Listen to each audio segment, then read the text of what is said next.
Hello, comic creators. Welcome back to the Comics Connection podcast. We took a little spring break for a couple weeks, not necessarily because of fun in the sun or anything like that, but because we were at conventions doing like important comic book stuff. Andy, how was your trips? How you doing? It's good. Went to C2E2, and then I did take a vacation, but I did not go to a sunny place. I went to Columbus, Ohio, which a lot of people don't realize is the epitome of vacation destination. Oh, well, yeah. I mean, you have Paris, you have like Tokyo, and then you have Columbus, Ohio. So everybody Yep. knows that. So, Yeah, that's a known thing. okay. So yeah. Yeah, yeah. Yeah. Well, did you have a good time? Yeah, had a great time. Yeah. Fantastic. Went to Fantastic. Ohio State with my son. We checked it out. It's huge. So Okay. there you go. Okay. There you go. All right. Well, see, news that you're not going to get anywhere else except the Comics Connection podcast. The first thing we need to do is we need to actually recognize and pay homage to a luminary that we lost, Mr. Al Jaffee of Mad Magazine back cover fame. Passed away this week at the age of 102. Now, for all of you who are not aware of Mad Magazine and the particular impact that he had, Mad Magazine for decades had a feature called the fold in back cover, which was designed to actually tell two stories simultaneously. One story would be like you'd look at the back cover and it would give you an image and, you know, give you a certain perspective. But then if you folded over the cover into thirds, you would get a completely different, often much more subversive, um, progressive message in that folded over page. And he was the Mr. Jaffee was the first person to do that. And to this day, I think, Andy, you can correct me if I'm wrong, the only person to do that because I don't think that's being done now on any level by anyone in comics. No, I don't think so. I mean, probably there's some people that did like a one-off here or there as like a one thing, but yeah, I mean, he did it for decades. Like, I mean, literally decades. He did hundreds of them. Yeah, probably thousands. And I will actually admit, when I used to read Mad Magazine, probably between 8 and 15 years old, I was not even smart enough to fold over the page correctly to understand what it was he was talking about. And when I did fold over the page, a lot of times I didn't get the message because I was 11 and I had no idea what it was that he was talking about. But it is still a pioneering thing that he did, especially for the length of time that he did it. And I believe, like Andy, again, you can correct me if I'm wrong. This is the first major comic book creator that we have lost in 2023. I'm not like keeping a running count, but yeah, 2022 was really rough. Yeah, yeah, yeah. Uh, I but yeah, I don't recall anyone off the top of my head. I might feel really bad about that later, but yeah. mhm, And mhm. Al's a Well, big deal. I mean, he did it all the way through the end of Mad Magazine, which was not that long ago. yeah, it was 2020 when I think the last book that was came out with his work in it announcing his retirement. I mean, the man was 102. The idea that anybody's doing comics that long, because I think he was, from what I read in his obit, he was one of the first people to go to one of the major art high schools in the country, and he came up with people like Will Eisner and Stan Lee, and a lot of the people that we regard as like the foundations of modern comics, and he did a lot longer than those guys did. So Yeah. yeah. Yeah, and I mean, and I still look at those and I don't know how your brain like makes that happen. Like, how do you draw that illustration knowing it's gonna fold over and like I mean, I think I could figure out like kind of how he did it, like what he would draw and stuff, but still to do that with such regularity and be so clever and like you said, so subversive about it, which was one Mm-hmm. of the high watermarks of Mad Magazine. And yeah, Yeah. yeah, So clearly a lot of amazing. yep, a lot of respect to him. But it was a good life with a lot of impact. We will be talking about other people who also had a lot of impact, not necessarily as positive. We will get to that in a minute. The other thing is we haven't had a podcast for a few weeks because, like I said, we were traveling. You were at C2E2 and I was at MegaCon. So how did the show go for you from a professional perspective in terms of what it is that you wanted to get done? It went really well. I had a bunch of panels. Those all seemed well attended. People seemed engaged. So that was really good. And I think we gave a lot of really good concrete info and insight out to people, which one of the nice things about conventions is like it's a great place to go to get, you can speak a little bit more candidly in person than like, on a podcast. It just goes out to anybody. Mm-hmm. I mean, I think we're quite candid for the podcast, um, but sometimes there are things that are unpleasant that I probably wouldn't talk about on the podcast, like publicly, but in person and that kind of thing, we can talk about those things a little bit more easily sometimes. So that's one of the benefits. Hopefully for a lot of people that met us there and came to our panels and we chatted with afterwards. I wanted to meet with a bunch of creators, which I did. Some of them were people I've worked with a ton in the past, or ONS, but the printing business is printing with them. So I just want to touch base, get some FaceTime, did all that. And wanted to meet some new creators, did that. Yeah, it was really good. The other thing that I think I wanted to do was also just get a sense of how much I felt like C2E2 was bouncing back from the pandemic. C2E2 was the last convention I went to before the major shutdown. Mm-hmm. And then I went to it last year and it didn't feel like it bounced back. This year there were a lot of people there. Artist Alley, I think, was really happening, and artists were doing well there. All the Mm-hmm. ones I talked to seemed to be having good shows. So that was really great.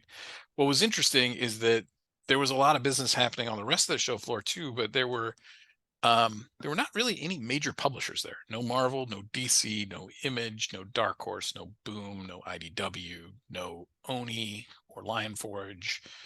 I don't recall seeing like Tokyo Pop or any kind of webtoons presence. Mm-hmm. So it was just interesting. I mean, it felt there was energy there. It felt like people were having a good time and we're glad there. One person stopped me in the middle of the thing, was like, "Where's the Marvel booth?" I'm like, "They're not here." He's like, "Oh, that's weird." Like that was it. Like people didn't seem really like upset that those places weren't there. Um, but it was weird. It's like there was a good energy there. And then also like those things that, like, as somebody in comics, I go to a comic show going, where are all the publishers? But your Mm-hmm. general people coming in seemed totally fine not having the publishers there, because those that were into comics wanted to go to the comic retailers and wanted to go see the creators for the most part. I mean, everybody has fun doing the photo op or whatever at the various bigger booths, but yeah, it didn't seem Yeah. didn't seem to beat C2E2 down at all. Yeah, I think going to, well, one of the things that I actually realized in terms of, like you said, conventions coming back was that there are so many conventions that, because the convention organizers do not coordinate with each other, so many conventions happening at the same time. So like MegaCon and C2E2 and Mocha Fest, and I think one or two others all happened on the same weekend. And like you, I got to MegaCon. MegaCon was very well attended. I was there for like 2 days, but those publishers that you mentioned, they weren't at the show either. I mean, there were a lot of their creators were there. There was a lot Right. of their fans were there, but those publishers themselves were not there. And I think, like we talked about a couple of weeks ago, they may have come to the conclusion that the return on investment that they get from actually attending the show doesn't actually justify the show itself. It's also an idea that the shows might be swinging back to what they were pre 90s. Like for all of you who may have not been going to the shows for that long, comic book conventions used to be primarily about comic books and the comic book creators. There was a lot of retailers selling comics. There were a lot of artists selling comics, but it wasn't like the vast media spectacle that, people were used to in the 2000s, 2010s. And we might be going back to that, where people need to go, especially if you're an emerging or independent publisher, you need to go to conventions to meet with your audience face to face, make new business connections, meet with retailers, meet with a lot of other people, because comics is such a isolated kind of creative activity. But you don't necessarily need the huge booth. You don't necessarily need all of the conventions. Can exist and thrive without like this, without Marvel having like a 3,000 square foot booth, basically. I think that's where we are. Yeah, I think you might be right. It's interesting. Like I think I've mentioned them before, but SourcePoint Press built their business model on conventions. So Right. before they were listing their books in Diamond and Lunar and all that sort of stuff, they were a convention based business, and they did like 50 something shows a year. Sometimes they were doing two shows at the same weekend, but they built a business where they could survive. They could be profitable off of convention sales alone, and then they went to the distributors. Most other publishers go the other way. CEX is a good example. We went Right. distribution first, and now I'm like, okay, well, when we get enough content, when I have enough higher price books like trade paperbacks and hardcovers and stuff like that, then maybe I can make my money back on a table at a, at a convention. But the convention prices over the last 10 years have just been going up, up, up. And Mm-hmm. like, if you keep going up every year and I can keep making more money at a convention each year, but I can never catch up with you as you keep going up, then, Right. and but yeah, you're right. I mean, and there will be a way that publishers will find a way to capitalize on that if the shift has gone that way. And it could be as simple as, you know what, at CX, I don't have to show up, but what I should do Mm-hmm. is have CX exclusive books that I profit share in that go with the creators, and they sell that exclusive book or whatever at their Exactly. table. Yeah. Exactly. Because that's what a lot of what I saw going through Artist Alley, well, especially like the established um creators, they would have their books that they did, exclusive covers on or whatever, and they would be there to sign them. And the things that we talked about I mean, just 2 weeks ago, we had a class on freelance hiring freelance talent. And one of the incentives that you can give freelance talent is let them buy the books that they work on at a discount, because the more entrepreneurial freelancers will take those books. Let's say it's, instead of a $4 book, you sell it to them for $2. They'll go to a convention, they'll sign it, they'll sell it for like $10, $15. And that can be a compensation incentive that, along with their page rate and whatever royalties you decide to give them, incentivizes them to kind of work on your books. But only if you're working with creators that have that kind of, that already have that kind of system in place. If somebody's just drawing books and they don't have a convention presence and they're not doing that kind of thing, it's not going to work. But if you specifically seek out creators who have that kind of side hustle, then it's good for them, it's good for you, and you don't necessarily have to go to the convention because your books are already at the convention. You already sold them because the creator already bought them. So it's something to think about. Right. Now, the last story that actually bubbled up while we were away was the end of one of the most significant eras in North American comics. Ike Perlmutter, who purchased Marvel back in the 90s when it was going through bankruptcy, and survived in as the owner of Marvel up until 2 weeks ago, when he was unceremoniously laid off for what was referred to as cost cutting measures. From a technical standpoint, the division that he ran, Marvel Entertainment, was dissolved, and Marvel and all of their intellectual property and all their assets were more formally folded into Disney.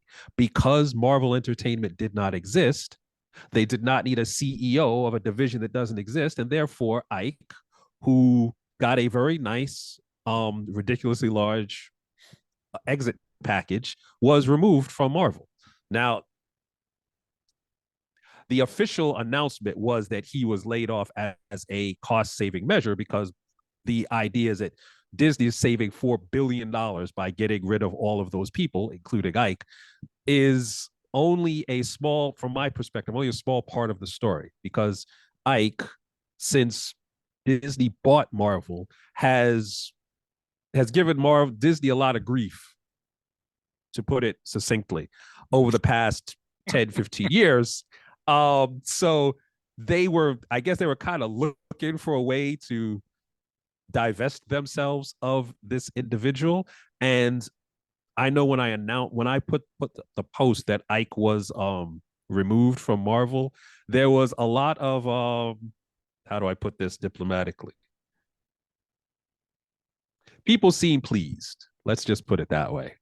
Andy, you and I both worked for this individual. This was like decades ago, but you Yeah. and I both worked for this individual, and nothing has actually changed from my understanding, especially if you read the latest Wall Street Journal puff piece that he did.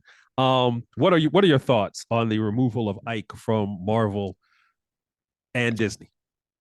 I mean, I understand that Ike was the largest single shareholder, like single person shareholder. I Yes. think there are some companies or entities that may have larger shares, but that makes him somebody you can't, that I guess Disney can't just like, you're gone. Mm-hmm. Like they have Yes. to give it some sort of pretense or whatever. But even so, it surprises me that it took the 10 or 15 years, whatever it's been, for them to do this, because he seems like he had been a thorn in their side. And probably the thing is he was more or less, I mean, I may be oversimplifying this, or trying to orchestrate like a corporate takeover sort of thing on the board. He was trying to get his Yes. people elected to the board. He uh wanted to get rid of Iger, and then Bob Iger's not going to let that happen. So that may have been the final, the straw that broke the camel's back, where they're like, all right, finally, we're gonna have to do this. But the thing that, as a comic book fan or industry professional, whatever, the thing that I look at is like, what's the impact of this going to be on Marvel comics? Like, Yes. like their movie studio, whatever, but like, I want to know what's happening to the comics, what changes for Mm-hmm. the creators, what changes for the editorial, what's the approval process, licensing, whatever. Like, that's what I'm interested in. And my read of that article was that the only thing that changed operationally for Marvel Comics, the comics division, was that the publisher, Dan Buckley, was reporting to Ike and to Kevin Feige, the head of Marvel Studios.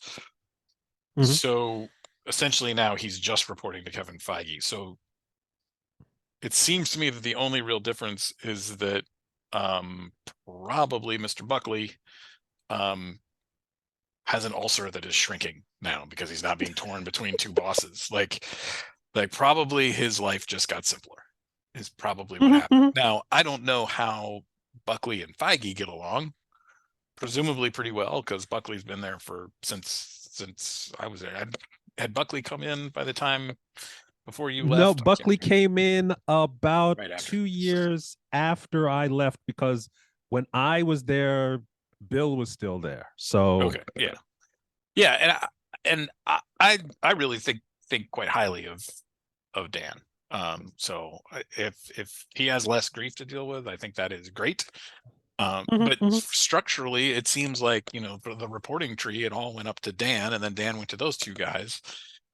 I don't think anything changed for Kevin Feige, like above him structurally. Mm. So it seems to me that now Dan reports to one person instead of two. Generally speaking, that tends to be better. Uh, Yes, especially if the two people you're reporting to have wildly different management styles, philosophies, and goals. Yeah. right. Yeah. So it seems to me like, now there may be some differences in terms of like who's doing the licensing work, but I think a lot of that had Mhm. already folded into like Disney proper. Anyway, Yes. but I could be mistaken. But it seems like probably not a lot is changing for Marvel Comics. It really just feels like they just kind of did just sort of peel this off. and it went Mhm. away. Um, I think my favorite headline that I've seen has the picture of Bob Iger. Have you seen the one where it's a picture of Bob Iger and he's like Infinity Gauntlet disintegrating away? Mhm.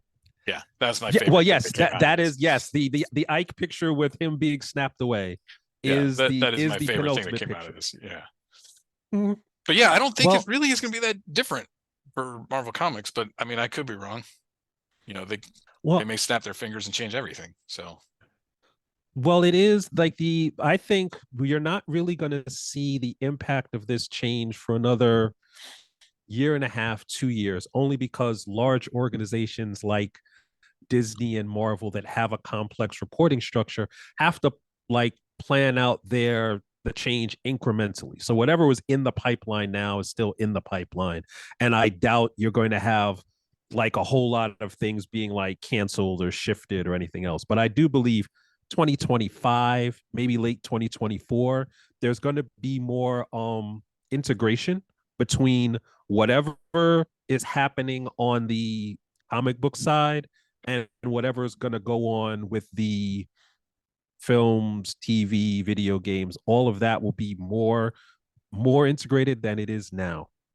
But for if we're talking about independent and emerging comic book publishers and what they should actually learn from these things that are basically on mega conglomerate levels, the it all boils down to the same fundamental lesson in terms of investment. If someone comes into your company and they're saying they're going to invest in it or they're going to help you build the company or they're providing any kind of financial or management oversight, you have to understand what it is their goals are and what it is their business philosophy is. Because if you're bringing in somebody who's going to, on the short term, yes, they might provide some money, they might provide some distribution assistance, you might be a creator own kind of situation, you're working with another publisher. But if they spend a lot of their time like fishing paper clips out of the garbage can, then, and you're trying to build like a long term comic book company, that may not actually make sense.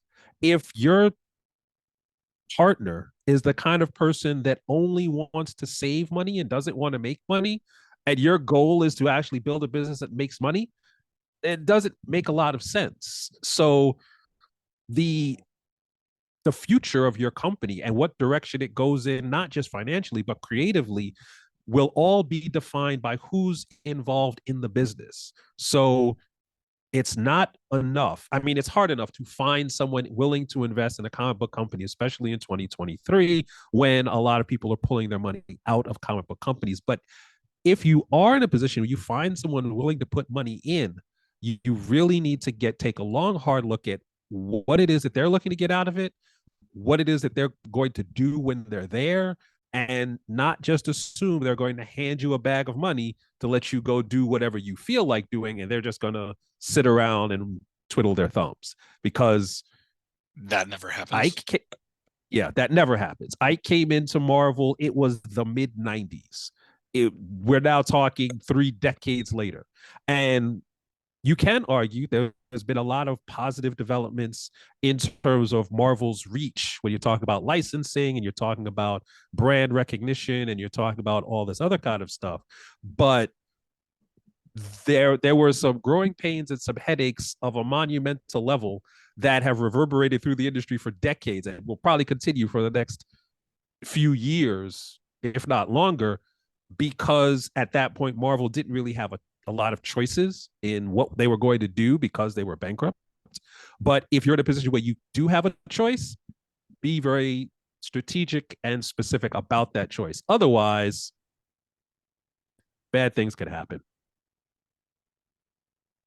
Yeah, I couldn't have said any of that better myself, which is why you said it. Yeah, yeah, that's why you keep me around. Yeah. All right.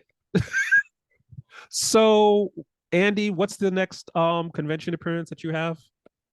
Well, right now I'm talking about Heroes Con. I'm potentially going to go to Heroes Con and do some panels there. We're talking with them. And then probably San Diego after that.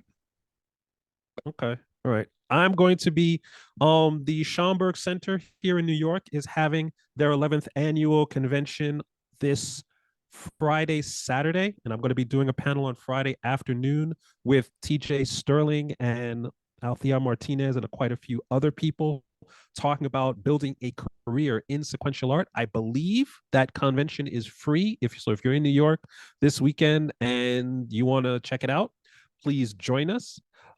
We will be back in a couple of weeks with another episode of the Comics Connection podcast. But if you'd actually like to join Comics Connection or any of the classes that Comics Experience Workshop is offering, all that information will be available in the show notes. So until the next time, have fun with your comics.